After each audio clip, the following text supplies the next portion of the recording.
का पैगाम घड़ी बताए और कोई चढ़ती जवानी वाला उठे, उठ के वुजू करे और जब वो मुसल्ला खोल के बिछाए तो मदीने वाले महबूब कहते हैं कि हर नमाज पे रब सवाब देता है और जो उठ के तहज्जुद की नमाज पढ़े उसे देख के तो रब मुस्कुराता है।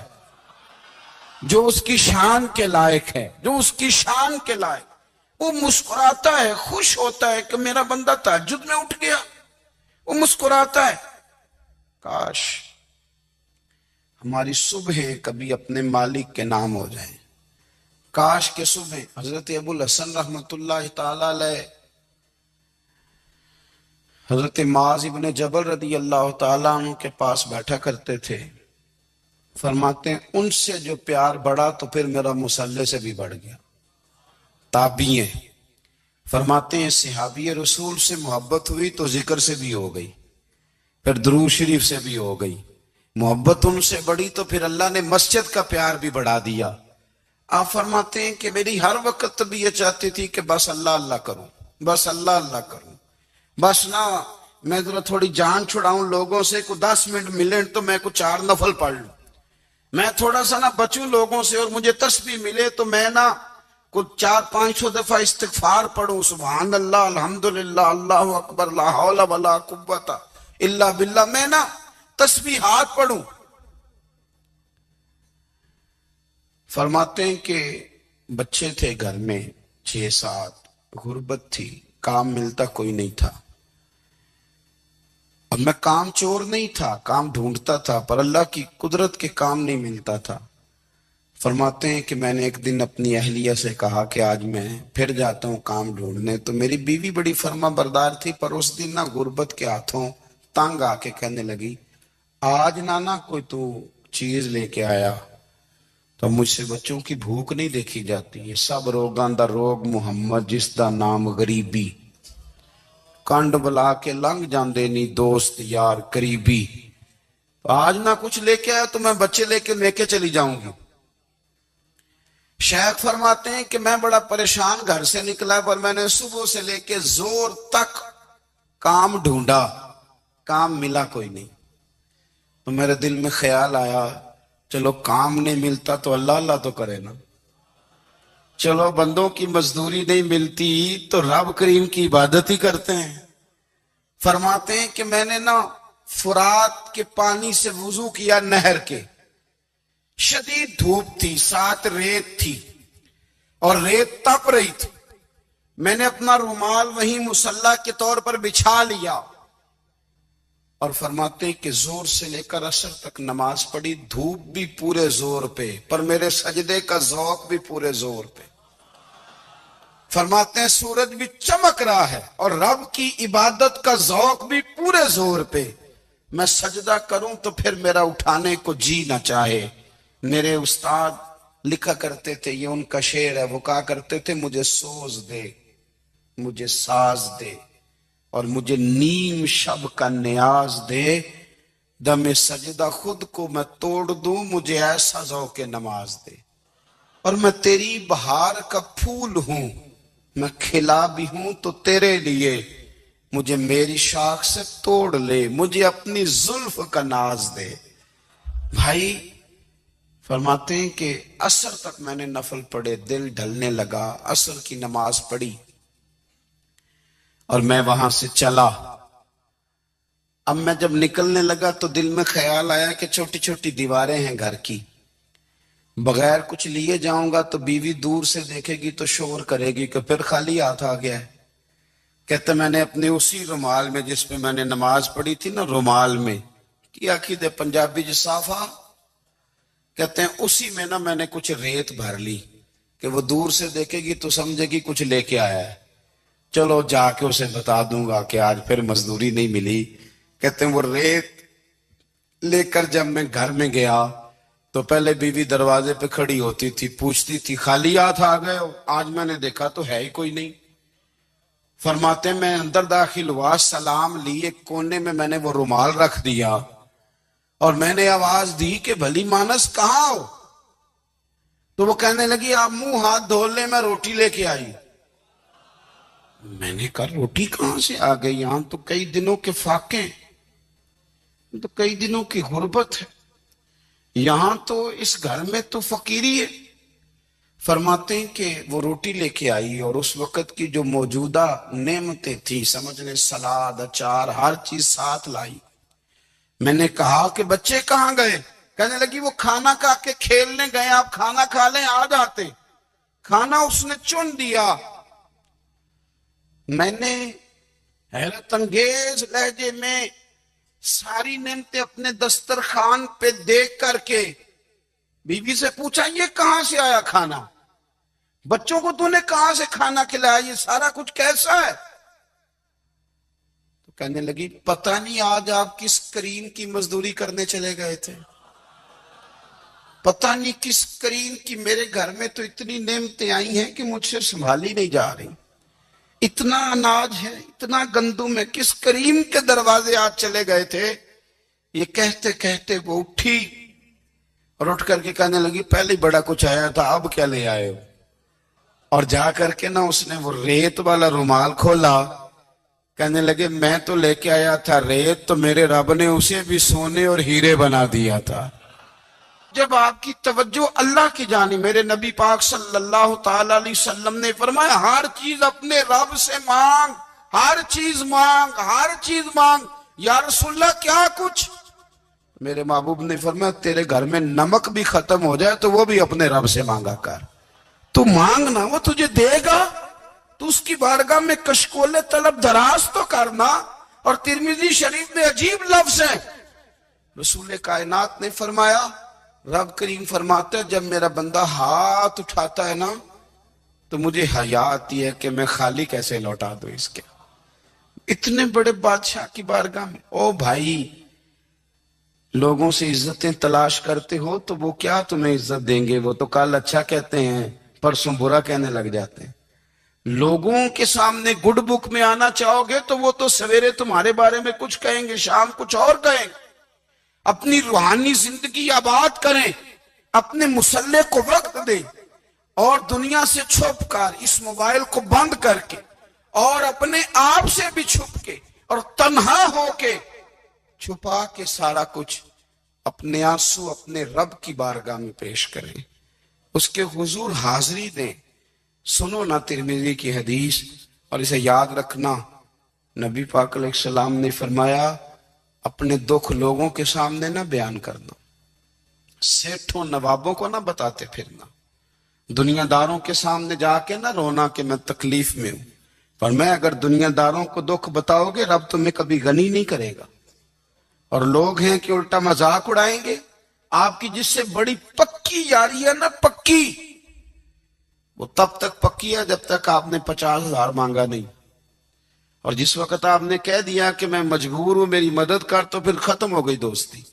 लोगों के ताल्लुकात आपके साथ तब तक हैं जब तक आप उनसे कोई जरूरत वाबस्ता नहीं करते। करीम आबू फरमाने लगे, बंदों के सामने दुख ना बयान करना, अल्लाह तुझे कभी गनी नहीं करेगा। तो अपने दुख अपने रब को बता, तू दुआएं मांग, तू उसकी बारगाह में हाजिर हो, तू उसके हुजूर अर्ज कर। फरमाया, अपने दुख अपने रब को बता, वो जल्दी करे या देर से करे, तुझे सारी दुनिया से बेनियाज कर देगा, तुझे किसी का मोहताज नहीं रहने देगा।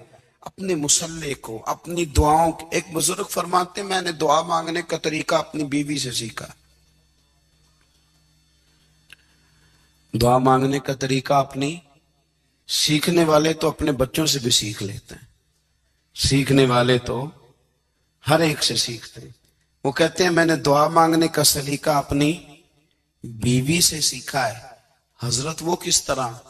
फरमाने लगे, मेरी बीवी ने ना मुझे कोई काम बताया, कुछ पैसों की जरूरत के लिए कहा, तो मैंने उसे कहा कि भाई अभी मेरे पास नहीं है, कुछ दिनों में आते हैं तो मैं दे दूंगा। औरतों की आदत होती है, वो बार बार याद कराती हैं। 2-4 दिनों के बाद फिर उसने कहा, हजरत वो मैंने कहा था कुछ पैसे, मैंने उसे कहा कि अभी मेरे पास नहीं है, कुछ दिनों में मिलते हैं तो मैं तुम्हें दे दूंगा। उसने कुछ दिनों के बाद फिर कहा, हुजूर वो मैंने कुछ पैसे कहे थे। फरमाते, मैंने डांट दिया, मैंने कहा कि क्या तू रोज मुझे शर्मिंदा करती है, कहा ना मेरे पास नहीं है। होंगे तो दे दूंगा, तो रोज याद कराती है। फरमाते हैं उसने पहले तो मेरी डांट को सहा, फिर मेरे सख्त जुमलों ने उसकी आंखों में आंसू पैदा कर दिए, फिर उसने अपने आंचल में अपने उस दुख को समेटा, और फिर उसने एक जुमला कहा तो मैं रो पड़ा, और मुझे अपने रब से मांगने का तरीका आ गया। मुझे कहने लगी, हजरत जी आपने डांट दिया, मैंने सह लिया, पर आप ही मेरे शौहर हैं, बताएं ना, आपसे न कहूं तो मैं किससे जाके कहूं। फरमाते हैं मैं रो पड़ा, और मैं खुल के रोया, और मैं तड़प के रोया, और फिर मेरी सिसकियां बंद गईं। तो मुझे कहने लगी आपको क्या हुआ? मैंने कहा मुझे भी दुआ मांगनी आ गई है। जब मैं उसे कहूंगा ना अल्लाह तू ही मेरा रब है, मैं तुझसे न कहूं तो मैं किससे जाके कहूं? मैं क्यों किसी बंदे से सवाल करूं? मैं क्यों किसी दुनियादार से कहूं? मैं तेरे बंदों का, नेक बंदों का वसीला लेके, तेरे महबूब की गुलामी लेके तेरी बारगाह में आया, तुझसे ना मांगूं तो किससे मांगूं? समझ आ गई है। जब मैं इस रंग में मांगूंगा तो फिर रब मेरे ऊपर बड़ा ही फजल फरमाएगा, वो मेरे ऊपर बड़ी रहमत करेगा, वो मेरे लिए आसानियां करे। अजीज दोस्तों, हम इस तरह करने लग गए हैं कि हमने ना अपने ताल्लुकात पर एतमाद करना शुरू कर दिया है। मेरे ताल्लुकात बहुत हैं। हमने अपनी दौलत पर एतमाद करना शुरू कर दिया है, मेरे पास दौलत बहुत है। हमने अपने इल्म पर, अपनी शोहरत पर एतमाद करना शुरू कर दिया है कि मेरे पास फलां चीज बहुत है। याद रखना, जब बेनियाज अपनी सिफ्ते बेनियाजी दिखाता है तो बड़ी बड़ी दौलतों वाले मजबूर नजर आते हैं। भाइयों, जब इंसान का रिश्ता अपने मालिक के साथ होता है फिर तो गम भी कुछ नहीं कहते, परेशानियां भी कुछ नहीं कहती, फिर तो जिंदगी सब्र वाली, फिर तो जिंदगी तवक्कुल वाली, फिर तो जिंदगी भरोसे वाली। फिर इंसान अपने आप को रुसवा नहीं करता, दुनियादारों से उम्मीदें उसकी खत्म हो जाती, उम्मीदें अल्लाह रसूल से लगा लेता है, मजबूत हो जाता है, मजबूत, ताकतवर हो जाता है, खुददार हो जाता है, बावकार बाइज्जत हो जाता है। हजरत बहलोल दाना रहमतुल्लाह अलैह बैठे थे तो हारून रशीद हज करके आ रहा था, तो रास्ते में हजरत शेख से मुलाकात हो गई। तो अस्सलाम वालेकुम के बाद कहने लगा, हुजूर कोई हुक्म हो तो बताइएगा। तो हजरत बहलोल दाना फरमाने लगे, तेरा रब कौन है? उसने कहा अल्लाह। तो फरमाया मेरा कौन है? कहा अल्लाह। फरमाने लगे तो बड़ा ही बेवकूफ है, क्या तू ये समझता है कि रब हारून रशीद को तो देगा और बहलोल दाना को भूल जाएगा? तेरा भी वही रब है, मेरा भी वही रब है। उसने अगर तुझे दे के आजमाया है तो हो सकता है मुझे ना दे के आजमा रहा हो। जब उसकी हिकमत के तकाजे होंगे तो अता करेगा और देगा। तू जा अपना काम कर। भाई, अपनी रूहानी जिंदगी, अपनी इबादत, अपने वज़ाइफ, अपने रोजमर्रा के मामलात, अपनी दुआएं, अपना इस्तिगफार। देखो, कोई मुश्किल काम तो नहीं, 2 रुकू हैं सूरह वाक़िया के, अगर रात को पढ़ ली जाए तो। मैं किस तरह ये बात बयान करूं कि तवीज बांटना आसान है और वजीफा बताना मुश्किल है। सारा दिन तवीज बांटें तो लोग लेने को तैयार है, और अगर आप वजीफा बताएं तो कहते हैं तो मुश्किल काम है। ओ खुदा के बंदे, अगर आपका ताल्लुक कुरान पाक के साथ मजबूत हो, कुरान पाक के साथ अगर आपका रिश्ता हो, लोग सिफारिशें ढूंढते हैं ना दुनिया में, कोई ताल्लुक मिल जाए तो मेरा काम हो जाए। दुनिया में इतना मुश्किल मामला है, आखिरत में मुझे बताइएगा कितना मुश्किल मामला होगा। मेरे नबी पाक सल्लल्लाहु ताला अलैहि वसल्लम ने फरमाया, जो लोग सूरह मुल्क पढ़ा करते थे ना, सूरह मुल्क, ये सूरत मुल्क कयामत में उनकी सिफारिश करेगी, और इस तरह करेगी कि कहेगी, ए अल्लाह, यहाँ इस बंदे को जन्नत में दाखिल कर दे या मुझे कुरान पाक से अलहदा कर दे। तो रब फरमाएगा, जा इसका दामन थाम के इसे जन्नत तक पहुंचाया।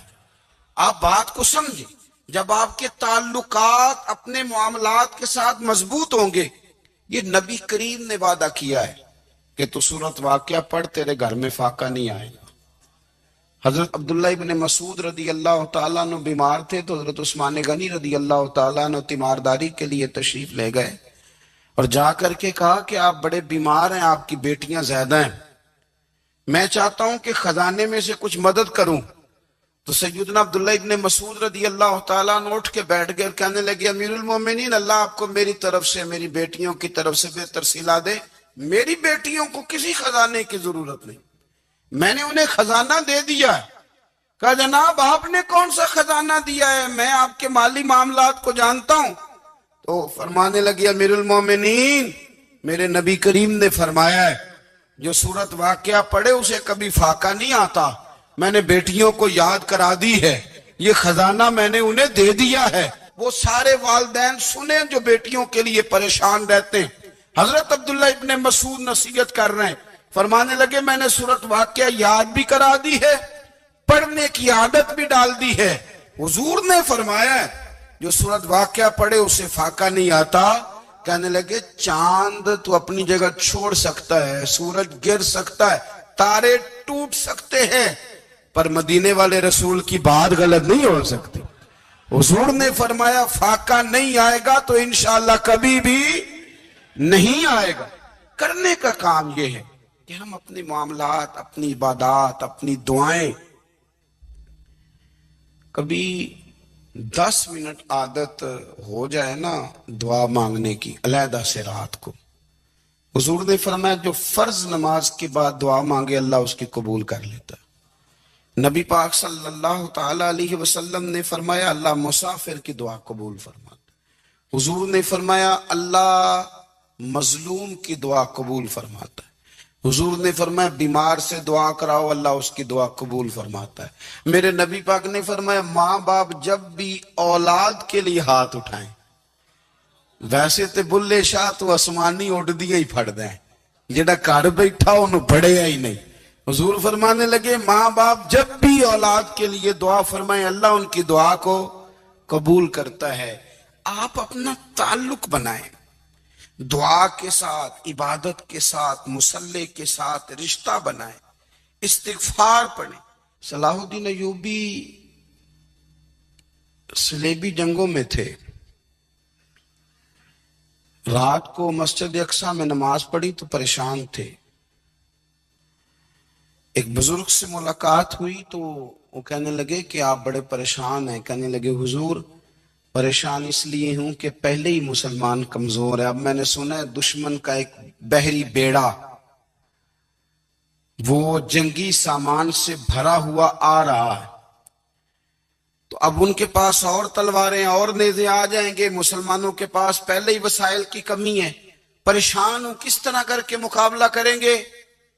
ये बात कहते ही सलाहुद्दीन अय्यूबी ने बुजुर्गों से कहा हुजूर आप भी दुआ करना, दुआ की बड़ी ताकत है। मेरे नबी पाक ने फरमाया दुआ मोमिन का हथियार है, दुआ मोमिन का, दुआ मोमिन का। हुजूर ने फरमाया तकदीर को स्वाए दुआ के कोई चीज नहीं बदल सकती। दुआ मोमिन का हथियार है, ये काफिर के पास कोई नहीं, ये हथियार है मोमिन का।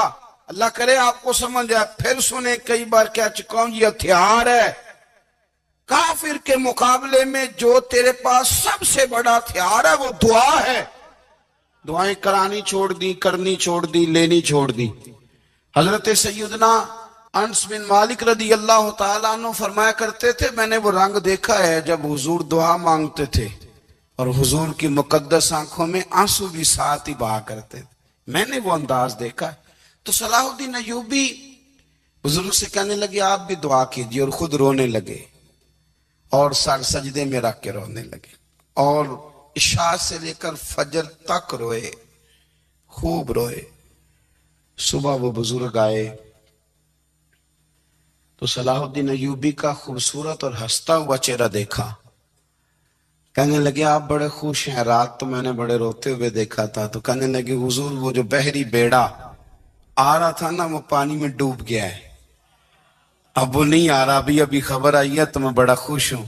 बुजुर्ग कहने लगे उठ सीने से लग और सुन एक बात, वो बहरी बेड़ा पानी में नहीं डूबा, वो तेरे आंसुओं में डूब गया है। वो जो तो रात रोया है ना रब करीम की बारगाह में तो वो डूब गया है। भाई अपना मुसल्ले का, इबादत का, वज़ाइफ का, अल्लाह अल्लाह का सिलसिला उसको मजबूत करें। अपनी दुआओं के ताल्लुक को मजबूत करें। दुआएं बड़े इनकलाब बर्पा कर देती हैं। हम थोड़े थोड़े ना जब से खुश्क हुए हैं ना, खुश्क, और मेरी तो जमात ही सूफिया की जमात थी। हम तो दाता अली अजमेरी की जमात से, हम तो ख्वाजा अजमेरी की जमात से, हम तो शेख अहमद फारूक सरहंदी की जमात से, हम तो सूफिया की जमात। हमारी जमात ने भी वो ताल्लुक जो हमारे बुजुर्गों ने बनाया था। बुजुर्ग अल्लाह के करीब कैसे जाता है? तो हमारे यहाँ ना बहुत सारे लोग कहते हैं जी नजर हो गई तो काम हो गया। भाई जो बुखारी मुस्लिम में तरीका है ना अल्लाह का कुर्ब पाने का, वो तो नफल है। नबी करीम अलैहिस्सलाम ने फरमाया बंदा नफलों के जरिए रब के करीब जाता है, और इतना करीब जाता है कि फिर अल्लाह उसकी जुबान बन जाता है, अल्लाह उसकी आंखें बन जाता है, कान बन जाता है, हाथ और पैर बन जाता है। तो ये तो इबादत है, ये तो अल्लाह की बारगाह की हाजिरी है जो आपको अल्लाह के करीब करेगी। तो अपने नमाज को अहमियत दे के अदा करें। नमाजें मोबाइल बंद करके अदा करें। लेकिन ना कुछ लोग कहते हैं मुझे टाइम नहीं मिलता नमाज का, तो मैं कहता हूँ ये आपने बड़ी जुर्रत की बात की है। मुझे को मेरा पीर भाई कह देना मेरे पास टाइम नहीं है आपको मिलने का, तो मैं कहता हूँ आज के बाद आना ही ना। मैं तू क्या समझता है, तू बहुत बड़ा आदमी है, तेरे पास टाइम नहीं है और हमें मिलने का टाइम, मौज कर। तो आपने अल्लाह रसूल को कह दिया टाइम नहीं। और अजीब फलसफा है ना, कहा जाए नमाज पढ़ने आओ तो कहते कपड़े ठीक नहीं, और कहा जाए कि आओ जरा दावत पे चले तो कहते हैं 1 मिनट ठहर मैं कपड़े बदल के आया। नमाज के लिए कहा तो कहते ठीक नहीं, दावत के लिए कहा तो कहते मैं जरा तैयारी कर लूं, यूं जाना मुनासिब नहीं। ये मामला ठीक नहीं। रब तो फरमाता है कि जब तू मस्जिद में आ तो जीनत इख्तियार करके आ, खूब जौक से दुआ मांगे, खूब शौक से नमाज पढ़े, खूब इस्तिगफार का मिजाज बनाए।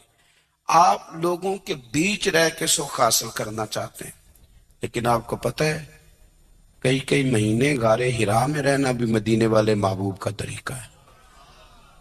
हर साल एतिकाफ बैठना अलग से, ये भी हुजूर का तरीका है। मस्जिद नबी के अंदर दरवाजा खुलता था नबी करीम का, पर घर के अंदर नफल पढ़े नबी पाक।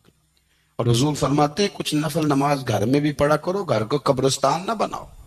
हमारा घर अल्लाह के जिक्र से आबाद होगा अगर हम नमाज पढ़ेंगे ना।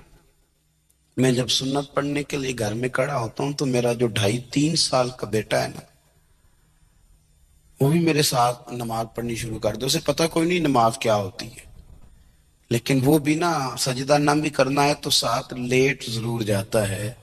पता चला बच्चे लेक्चर देने से नमाज नहीं पढ़ते, नमाज शुरू कर दें तो बच्चे भी शुरू कर देते हैं।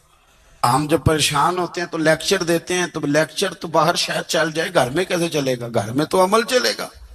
तो मेरे अजीज, आज के इस रूहानी इज्तिमा में हमारे दोस्तों ने जो मेहनत की, हमने बार बार अपनी नीयत से पूछा खुदा हमें माफ करे अगर कोई जाती शोहरत है, कोई हमारे जाती मुफादात हैं, रब हमें हिदायत दे। हमारी ये ख्वाहिश थी कि रूहानी इज्तिमा हमें थोड़ा सा अल्लाह और उसके रसूल के जानिब माइल करे, कुछ हमारा रिश्ता मुसल्ले के साथ मजबूत करे।